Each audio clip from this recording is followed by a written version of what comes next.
Scalping बुरी चीज़ है, लेकिन स्कैल्पिंग हम लॉन्ग टर्म में नहीं रह सकते। आप भी जानते होंगे, आप खुद ये एक्सपीरियंस किया होगा कि आप 2-3 दिन 4 दिन मेहनत करते, हफ्ते भर प्रॉफिटेबल रहते, लेकिन एक ही दिन ऐसा आता है जब आपका पूरा जो प्रॉफिट कमाया होता है वो सारा एक ही दिन में चला जाता है। ये सब मैं आपको इसलिए बोल रहा हूँ कि आप दिन भर थोड़े थोड़े पॉइंट निकालते हो, थोड़ा प्रॉफिट निकाल के दिन भर जमा करते हो, और जब 2 से 3 बचता है तो वो सारे पॉइंट का एक ही बार में आपका पूरा लॉस हो जाता है, यानी कि पूरा दिन की मेहनत बेकार। 3 दिन आप प्रॉफिटेबल है, 2-3 दिन आपने 3-4 हज़ार 5,000 10,000 करके ऐसा प्रॉफिट कमाए 3 दिन, और चौथे दिन ऐसा आता है कि आपके वो सारे दिन की मेहनत बर्बाद, यानी कि सारा दिन का प्रॉफिट एक ही दिन चला जाता है और आपका जो कैपिटल होता है वो भी थोड़ा बहुत उड़ जाता होगा। Welcome friends, my name is Kuldeep Pandey, आपका स्वागत है मेरे यूट्यूब चैनल में।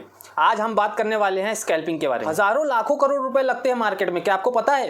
रोज मार्केट में लोग लाखों करोड़ों रुपए लगाते हैं। जो हम रिटेलर्स होते हैं, तो ये जो हमारा पैसा होता है ये थोड़ा थोड़ा मिलाए लाखों करोड़ों में बदल जाता है, और रोज मार्केट में इतना पैसा लगता है। और जो हम बात करते हैं बड़े बड़े इंस्टीट्यूशंस हो गए, बैंक हो गए, म्यूचुअल फंड्स हाउस हो गए, LIC हो गई, ये सब भी पैसे कहाँ से लगाते हैं? ये भी सब इनडायरेक्टली हमसे ही लगता है। आपके जैसे, मेरे जैसे, मतलब हम जो रिटेलर्स में काउंट होते हैं, इन सब के अगर पैसे मिला दिए जाए तो वो भी लाखों करोड़ों रुपए में आ जाता है। लेकिन इन सब में कुछ ऐसे भी होते हैं जो अकेले ही लाखों करोड़ों रुपए लगा देते हैं। उनके पास इतना पैसा कहाँ से आता है? इनको हम कहते हैं इंस्टीट्यूशंस, बैंक्स, म्यूचुअल फंड। ये सब लोगों के पास पैसा कहाँ से आता है? वो इनडायरेक्टली हमारा ही पैसा होता है जो उनके पास जमा होता है। वो कैसे? जो हमारे सेविंग्स होते हैं, FD होते हैं, जो LIC में हम इन्वेस्ट करते हैं, ये सारा पैसा जो हम इन्वेस्ट करते हैं वो लोग पैसे को बड़ा करते हैं और वो पैसे को मार्केट में इन्वेस्ट करते हैं ताकि उससे प्रॉफिट कमाया जा सके। बाद में वही प्रॉफिट हमको इंटरेस्ट के तौर पे मिलता है, लेकिन वो इनडायरेक्टली हमारे ही पैसे होते हैं। आप सोच रहे होंगे स्कैल्पिंग का टॉपिक है और मैं ये आप सबको क्यों बता रहा हूँ? वो इसलिए कि आगे हमको इस टॉपिक पे ये सब चीजें काम आने वाली है। स्कैल्पिंग करके कई ट्रेडर्स ने 95% तक की एक्यूरेसी ला ली है। 95% तक की एक्यूरेसी कैसी आई लोगों की? वो कैसे हुआ? ऐसे ही जैसे मैंने आपको बताया कि रोज लाखों करोड़ों रुपए मार्केट में लग रहे हैं, तो मार्केट एक पैसे का समुंदर है और उस समंदर में से थोड़ा थोड़ा करके पैसा रोज लोग निकाल रहे हैं।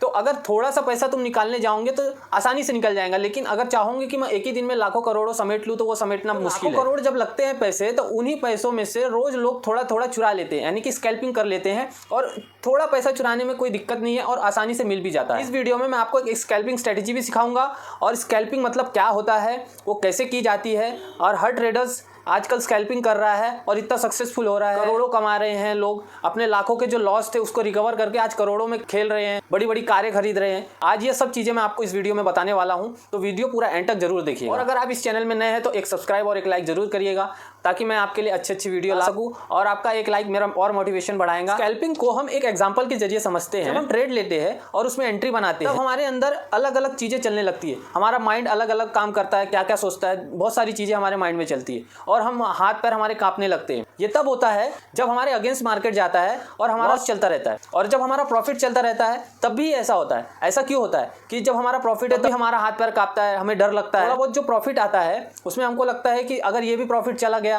थोड़ा बहुत जो 1,000 2,000 10,000 रुपए दिख रहे हैं, अगर मैंने बुक नहीं किया तो ये भी चला जाएगा, और एक रेड कैंडल बनती है तो हमें और ज़्यादा डर लगने लगता है, तो हम जल्दी से उसको बुक कर लेते हैं। तो डर दोनों साइड है, या तो लॉस में रहेंगे तब भी डर रहता है, और प्रॉफिट में होते हैं तब भी डर लगता है। यही चीज 90% लोगों के साथ होती है, जिसकी वजह से वो प्रॉफिट नहीं कर पाते हैं। आजकल आपने देखा होगा कई लोग स्कैल्पिंग करने लगे हैं। इवन 95% लोग स्कैल्पिंग करते हैं जो रिटेलर्स ट्रेडर्स होते हैं, जिनके पास बड़ा कैपिटल होता है। उनको छोड़ के कई लोगों को आपने देखा होगा, कई लोगों को आप फॉलो करते होंगे। सबकी अपनी अपनी स्ट्रेटेजी है, सबका अपना अपना अलग अलग तरीका होता है स्कैल्पिंग करने का। पोजिशनल ट्रेड वही लोग लेते हैं जो कई सालों से मार्केट में है, और उन लोगों ने भी अपना कैपिटल थोड़ा थोड़ा करके ही बड़ा किया है। जो आप पोजिशनल हो गए या तो सेलिंग करते, या तो उनके पास कैपिटल बड़ा है, इसलिए उनकी साइकोलॉजी अच्छी है कि वो पोजिशनल जा सकते हैं और ट्रेड को होल्ड कर पाते, क्योंकि उनके पास सेविंग भी है, कैपिटल भी बड़ा है उनका, और उनका माइंडसेट भी अच्छा डेवलप हो चुका है। क्या हमें स्कैल्पिंग करनी चाहिए, और इसका क्या सही तरीका है, और कैसे हम स्कैल्पिंग करके अपने कैपिटल को डबल से ट्रिपल कर सकते हैं, और लॉन्ग टर्म में हम इससे प्रॉफिटेबल बन सकते हैं। स्कैल्पिंग करने का सबसे पहला रूल ये है, हमको सबसे पहले खुद की स्ट्रेटेजी डेवलप करना पड़ेगा। या तो हम अगर किसी को यूट्यूबर को फॉलो कर रहे हैं या किसी ट्रेडर को हम फॉलो कर रहे हैं, तो उसकी स्ट्रेटेजी में कम से कम हमको 3 महीने वर्क करना पड़ेगा। ऐसा नहीं कि हम 2 दिन काम कर रहे हैं, लॉस हो गया तो उस स्ट्रेटेजी को छोड़ के दूसरे स्ट्रेटेजी में लग जाए, या दूसरे यूट्यूबर को देखने लगे। जिसकी भी हम स्ट्रेटेजी फॉलो कर रहे हैं, तो उसकी स्ट्रेटेजी लगभग 3 महीने हमको फॉलो करना पड़ेगा, और उस पर कम से कम एक लॉट से हमको 3 महीने तक ट्रेडिंग करना पड़ेगा, ताकि हम उस पर कॉन्फिडेंट हो जाए, तो हमको उसमें का अप्स एंड डाउन्स दोनों चीजें पता चलेंगी, काफी फ्रेंडली हो जाएंगे हमारे लिए। स्कैल्पिंग का रूल नंबर 2 ये है कि जब भी तुम स्कैल्पिंग से प्रॉफिट करो, या वो प्रॉफिट कितना भी हो सकता है, 1,000 रुपए हो गया, 10,000 रुपए होगा, 1 लाख रुपए होगा, जितना भी आपने प्रॉफिट किया है, तो उसमें से सबसे पहले 70% आप विड्रॉल कर लो अपने अकाउंट में, या तो उसको आप लॉन्ग टर्म के लिए स्टॉक बाय कर लो, जो आपके पोर्टफोलियो में पड़ा रहे। इससे क्या होगा, इसकी आपकी साइकोलॉजी डेवलप होंगी और आप मेंटली स्ट्रांग बनेंगे। हम जो छोटे छोटे कैपिटल वाले लोग होते हैं, या तो हम बहुत बड़ा लॉस करके बैठे होते हैं जो लोग, तो वो लोग स्कैल्पिंग से ही अपने आप को डेवलप कर सकते हैं, क्योंकि स्कैल्पिंग में हमको छोटे छोटे पॉइंट लेना पड़ता है और छोटे पॉइंट लेना मार्केट में बहुत आसान होता है। 5 से 10 पॉइंट निकालना मार्केट में कोई बड़ी बात नहीं है, एक नया ट्रेडर भी आसानी से निकाल लेगा। स्कैल्पिंग में हम ज़्यादा से ज़्यादा 5 से 10 या 20 पॉइंट लेते हैं और उसके बाद एग्जिट कर जाते हैं। लेकिन 5 से 10 पॉइंट निकालना भी वो तब आसान होगा आपके लिए जब आप स्ट्रिक्टली रूल फॉलो करोगे। जो भी रूल आपने बनाया है, जैसा भी रूल बनाया है, उसको स्ट्रिक्टली फॉलो करोगे। कब स्टॉप लॉस देना है, अगर स्टॉप लॉस हिट हो रहा है तो निकलना ही है, और अगर अपने को 5 से 10 पॉइंट मिल रहे हैं तो भी अपने को निकलना ही है, इसलिए अपने रूल को फॉलो करते हैं। तब अगर आप स्कैल्पिंग कर रहे हैं तो आपको एक इंडिकेटर के बारे में बहुत अच्छे से पता होगा, ईएमए जो इंडिकेटर है वो स्कैल्पिंग में आपकी काफ़ी मदद करता है। आपने कई ट्रेडर्स की जो स्ट्रेटजी सीखी होंगी उसमें भी ईएमए का यूज़ होता है। मैं भी जो इंडिकेटर यूज़ करता हूँ वो ईएमए है, और जो मैं स्ट्रेटजी बताऊंगा वो ईएमए बेस्ड ही है। यही इंडिकेटर का यूज़ करके मैंने काफ़ी प्रॉफिट बनाया हुआ है, और ये स्ट्रेटजी मैं आपको वीडियो के एंड में जरूर बताऊंगा, ताकि आप इसको सीख कर इसको अप्लाई कर सकें। एक बार आप अपना कैपिटल बड़ा कर लो, ग्रो कर लो। जब आपका कैपिटल धीरे धीरे ग्रो होने लगे तो उसमें से कुछ अमाउंट निकाल के सेविंग कर लो, और उसके बाद आप ऑप्शन बाइंग छोड़ के ऑप्शन सेलिंग में आ जाओ। ऑप्शन बाइंग जब छोड़ोगे आप, तो आपका ये जो दिन भर का चिक रहता है, दिन भर का आप एक एक कैंडल ढूंढोगे, 10-10 पॉइंट निकालोगे, और उस पर आपको टेंशन भी होता है, हर ट्रेड में आपको टेंशन होता होगा और आप मेंटली डिस्टर्ब होते होंगे। तो आप धीरे धीरे करके एक बार अपने कैपिटल को ग्रो करना चालू करो और उसमें से कुछ कुछ अमाउंट निकालते रहो, ताकि आपका मेंटली भी स्ट्रांग रहो कि मैंने थोड़ा बहुत उसमें से प्रॉफिट निकाला हुआ है। उसके बाद जब थोड़ा बहुत आपका कैपिटल बड़ा हो जाए तब आप सेलिंग में आ जाओ। और सेलिंग में आने इसलिए मैं बोल रहा हूँ कि आप उससे मेंटली डिस्टर्ब नहीं रहेंगे। एक बार आपने सेल करके रख दिया ऊपर का आउट ऑफ द मनी, आप मेंटली अच्छे रहोगे और आप ट्रेड में भी बने रहोगे। आपको दिक्कत नहीं होगी कि अब मार्केट कहाँ जा रहा है, मार्केट कहाँ जा रहा है, हर कैंडल को देखने की जरूरत नहीं है। Out of the money sell करके रख दिए, अब माइंड से एकदम रिलैक्स रह सकते हो आप, कि आप दिन भर थोड़े थोड़े पॉइंट निकालते हो और थोड़े थोड़े पॉइंट निकाल के थोड़े थोड़े प्रॉफिट निकाल के दिन भर जमा करते हो, और जब 2 से 3 बचता है तो वो सारे पॉइंट का एक ही बार में आपका पूरा लॉस हो जाता है, यानी कि पूरा दिन की मेहनत बेकार। इसी तरीके से आप मान लीजिए 2 से 3 दिन आप प्रॉफिटेबल है, 2-3 दिन आपने 3-4 हज़ार 5,000 10,000 करके ऐसा प्रॉफिट कमाए 3 दिन, और चौथे दिन ऐसा आता है कि आपके वो सारे दिन की मेहनत बर्बाद, यानी कि सारा दिन का प्रॉफिट एक ही दिन चला जाता है, और आपका जो कैपिटल होता है वो भी थोड़ा बहुत उड़ जाता होगा। तो स्कैल्पिंग जो है ये लॉन्ग टर्म नहीं कर सकते हम, टेम्परेरी के लिए ठीक है, जब तक हम थोड़ा बहुत अपना कैपिटल ग्रो नहीं कर लेते तब तक के लिए स्कैल्पिंग कर सकते हैं। लेकिन इसमें स्कैल्पिंग जब भी कर रहे हैं हम, तो हमारा टारगेट यही होना चाहिए कि मुझे अपना कैपिटल ग्रो करना है धीरे धीरे, और थोड़ा थोड़ा पैसा उसमें से विड्रॉल करते रहना है, ताकि मेरा सेविंग भी बनता रहे और मेरा कैपिटल भी बढ़े। और जैसे ही हमारे पास 1 या 2 लॉट के लिए कैपिटल हमारा हो जाए तो वैसे ही हमको सीधा सेलिंग में आ जाना है, ताकि हम लॉन्ग टर्म मार्केट में टिके रहे। और जो सेलिंग करते हैं वो आपने सुना होगा वो हरदम प्रॉफिटेबल रहते, क्योंकि वो मेंटली डिस्टर्ब नहीं रहते, ज़्यादा स्ट्रेस नहीं लेते। क्योंकि हम जो स्कैल्पर होते हैं या ऑप्शन बायर्स होते हैं, हमको बहुत स्ट्रेस लेना पड़ता है मार्केट में। हर कैंडल में हमको स्ट्रेस लेना पड़ता है कि अब मार्केट कहाँ जाएगा, अब हम ट्रेड ले क्या। कोई एक बड़ी सी कैंडल बन गई तो हमको फोमो होने लगता है कि अब मार्केट निकल गया, और हम एंट्री ले लेते हैं, और वही कैंडल रिटर्न आ जाती है तो हमको लॉस दे के चली जाती है। ऑप्शन बाइंग इसीलिए तो लॉस देती है क्योंकि हमको हर कैंडल में ट्रेड दिखता ही है। तो हम जब सेलिंग में आ जाते हैं, एक बार हमने ऑप्शन सेल कर दिया, अगर वो 50 रुपये का ऑप्शन हमने सेल किया है तो हमको कितना पॉइंट मिलेगा, ज़्यादा 50, उससे ज़्यादा तो नहीं मिलेगा। हम अगर सेलिंग में आते हैं तो हमारा माइंड स्ट्रेस फ्री रहता है कि हमको सिर्फ 50 ही मिलेगा, उससे ज़्यादा तो टेंशन नहीं। उसके लिए हम सारा दिन भी बैठे रह सकते हैं। उसमें हमको थीटा डीके भी मिलता है,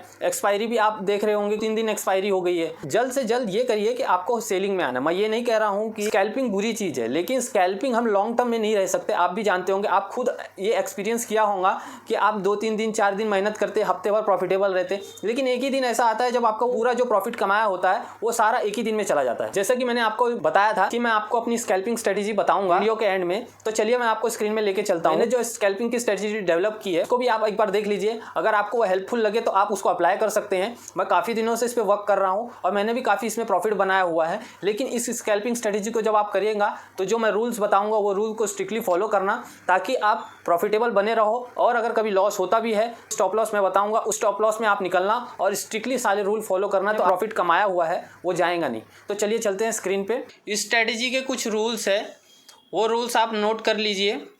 सबसे पहले स्ट्रेटजी में हमको ईएमए का यूज़ करना है, जैसे कि मैंने वीडियो में स्टार्टिंग में बताया था आपको। हमको यहाँ इंडिकेटर में ईएमए सर्च मार लेना है। ये जो पहला नंबर का है मूविंग एवरेज एक्सपोनेंशियल, सेटिंग में गए हम, यहाँ पे लेंथ क्या दी हुई है 9, और यहाँ पे इसको भी हमने ईएमए कर लिए, इस लेंथ को भी हम 9 कर लेंगे, और यहाँ से हमने ओके कर दिया। सेकंड रूल इसका ये है, हमको कैंडल का कलर मैटर नहीं करता, चाहे वो रेड हो, ग्रीन हो, कोई भी हो, उससे हमको ये मैटर नहीं करता कि कौन सा कलर है। सेकंड रूल लिख लिया आपने।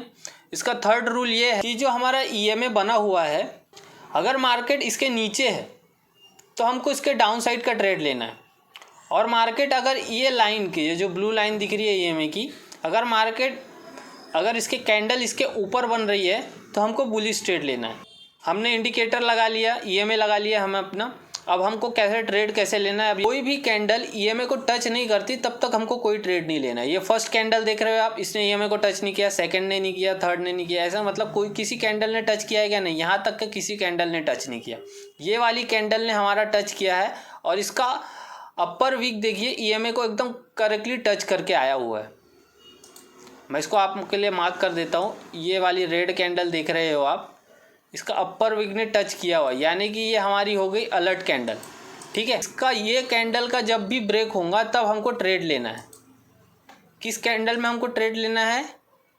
ये जो कैंडल का अपसाइड वाला पोर्शन ने यहाँ पे जो टच किया है, ये हमारी अलर्ट कैंडल हुई, और जब तक इसका नीचे साइड में ब्रेक डाउन नहीं होगा, ये जो लाइन मैंने मार्क किया, इसका जब तक ब्रेक डाउन नहीं होगा तब तक हमको ट्रेड नहीं लेना। सेकंड कैंडल ने ब्रेक की क्या? नहीं।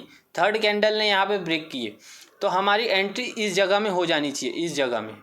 ठीक है, और हमारा स्टॉप लॉस हो गया इसका अपसाइड वाला पोर्शन। और मैंने स्कैल्पिंग में बताया था आपको 15-20 पॉइंट इनफ होता है, और तो हमको बहुत ज़्यादा वेट नहीं करता। हाँ, मार्केट अगर ट्रेंडिंग है, अगर आप स्टॉप लॉस ट्रेल करने में माहिर है तो आप स्टॉप लॉस ट्रेल कर सकते हैं। लेकिन अगर आप स्टॉप लॉस ट्रेल कर नहीं सकते और आपको डर लगता है ट्रेड में, तो आप 5-10 पॉइंट या 15-20 पॉइंट लेके निकल जाइए। स्कैल्पिंग का मतलब ही होता है कि 5-10 पॉइंट लेके निकलो। और स्कैल्पिंग में सबसे मेन रूल ये होता है कि हमारी क्वांटिटी ज़्यादा होती है। हम क्वांटिटी ज़्यादा लेते हैं, 8-10 पॉइंट में प्रॉफिट लेके निकल जाते हैं। तो हमारा जो रूल मैंने आपको बताया वो आप रूल लिख लीजिए। जिस तरीके से इसने टच की, ऊपर में अपर विंग ने टच की, यहाँ से हमारी एंट्री हुई, और इस जगह से ये हमारा स्टॉप लॉस, इस जगह से हमारी एंट्री। उसी तरीके से हमारा यहाँ से देखिए 15 से 20 पॉइंट हमको बहुत आसानी से मिल गए। 20 पॉइंट हमको देखिए काफ़ी पॉइंट मिल चुके हैं, लेकिन हमको ज़्यादा नहीं लालच करना है। उसी तरीके से हम अप ट्रेंड में मार्केट रहा, यानी कि ईएमए के ऊपर जब कैंडल क्लोजिंग होने लगे तब हमको कैसे ट्रेड लेना है उससे मैं बताता हूँ। जैसे कि यहाँ पे देखिए कैंडल, मतलब ये जो ईएमए बना हुआ है इसके अप साइड में कैंडल बननी चाहिए, और उसका जो नीचे का लोअर पोर्शन, जैसे यहाँ पे अपर पोर्शन था, यहाँ पे उसका लोअर पोर्शन ईएमए को टच करना चाहिए। ये कैंडल को हम अलर्ट कैंडल नहीं मानेंगे, क्योंकि उसका आधी बॉडी नीचे है, आधी बॉडी ऊपर है। पूरी बॉडी ऊपर क्लोज होनी चाहिए, जैसे कि ये वाली कैंडल ने क्लोज दिया है, पूरी बॉडी ऊपर क्लोज होना चाहिए। ठीक है, अब हमारी ये बॉडी ने, ये डाउन साइड ने इसको टच की और ऊपर पूरा क्लोजिंग दी है। ठीक है, ये हमारी अलर्ट कैंडल हो गई, और दूसरी कैंडल ने जैसे ही यहाँ पे इसको ब्रेक किया, हमारा एंट्री हो जानी चाहिए। और हमारा स्टॉप लॉस क्या रहेगा? ये छोटा सा। जैसी हमारी एंट्री हमारा टारगेट देख सकते हो आप कितना बड़ा हमको मिल गया, यहाँ पे 263-264 पॉइंट का। अब ये हो गया ट्रेंडिंग मार्केट का। अब आप बोलोगे ये साइडवेज मार्केट में कैसे काम करता है, तो साइडवेज मार्केट में भी आपको दिखाता हूँ। ये देखिए साइडवेज मार्केट था यहाँ पे। अब यहाँ पे सबसे पहली कैंडल ये ईएमए को टच कर रही है क्या? नहीं, तो हमारी एंट्री नहीं होंगी यहाँ पे। ये हो रही है, ये सारी बीच में बन रही है, यानी कि टच हो रही है, लेकिन ये आधी ऊपर आधी नीचे। ये हमारी अलर्ट कैंडल नहीं हो। जैसे मैंने आपको बताया, या तो ईएमए के ऊपर बनना चाहिए और उसका लोअर पोर्शन टच करना चाहिए, तो नीचे बनना चाहिए उसका लोअर पोर्शन टच कर। यहाँ तक किसी भी कैंडल में हमको कन्फर्मेशन नहीं मिला हुआ है। उसी तरीके से ये वाली कैंडल देखिए, नीचे ईएमए की क्लोजिंग हुई है। ये मैंने बताया आपको कि कैंडल का कलर कोई भी हो सकता है। ये अब नीचे क्लोजिंग हो रही है, यानी कि हम डाउन साइड का ट्रेड लेंगे। ये हमारा अलर्ट हो गया है। अब हमारा एंट्री कहाँ पे होंगी? इस कैंडल के नीचे, और हमारा स्टॉप लॉस होगा ये इसका हाई। और हमारा ये देखिए यहाँ पे एंट्री लिए हमने, और हमको टारगेट कितना आसानी से यहाँ पे 15 से 20 पॉइंट का मिल गया। 85 पॉइंट्स दिखा रहे हैं, लेकिन हम ज़्यादा लालच नहीं करेंगे। उसी तरीके से यहाँ पे साइडवेज मार्केट में आपको मैं अपसाइड का दिखाता हूँ। अब यहाँ पे देखिए, यहाँ तो डाउन ही बन रहा है। ये वाली कैंडल, ये भी अलर्ट कैंडल नहीं है, क्योंकि ये बीच में बनी है। मैंने कहा ईएमए के ऊपर या फिर नीचे कैंडल क्लोज होना चाहिए, और उसका डाउन साइड उसका टच करना चाहिए, जैसे कि ये वाली कैंडल ने बनाया हुआ है। ये कैंडल स्कैल्पिंग होता ही है कि 15 से 20 पॉइंट ले और निकलो। उस तरीके से ये वाली कैंडल हमारी अलर्ट हो गई, ये हमारा स्टॉप लॉस हो गया। अपसाइड ट्रेड लेना, और यहाँ से देखिए हमको फिर से यहाँ पे 67 पॉइंट तक वेट नहीं कर सकते हो आप अगर, तो 15-20 पॉइंट 25 पॉइंट लीजिए, निकलिए जल्दी। बस यही स्कैल्पिंग है। दिन भर में 2 से 3 ट्रेड लिए हो गया। एक बार आपने अपना कैपिटल बड़ा कर लिए, उसके बाद आप सेलिंग में आ जाइए, टेंशन मुक्त। दिन भर का कोई स्ट्रेस नहीं लेना, क्योंकि हमारा मेंटली भी स्ट्रांग होना बहुत ज़रूरी है। बस ट्रेडिंग में पैसा कमाना नहीं, लाइफ में हेल्थ भी बहुत मैटर करता है, खुशी भी रहना मैटर करता है। इस वजह से ट्रेडिंग में इतना मत उलझ जाना कि अपने लाइफ में वो खुशी ना ले पाओ। इसलिए थोड़ा थोड़ा पैसा कमाओ, कैपिटल ग्रो करो और सेलिंग में आ जाओ। वीक में एक बार सेल करके रख दिए, हफ्ते भर में आउट ऑफ द मनी, काफ़ी दूर का, जहाँ तक मार्केट के आने की कोई संभावना ही ना हो, उस तरीके से। और फ्री ऑफ माइंड घूमो फिरो, ऐश करो। और मेरी वीडियो को एक लाइक ज़रूर करके जाना और चैनल को एक सब्सक्राइब ज़रूर कर देना। Thank you.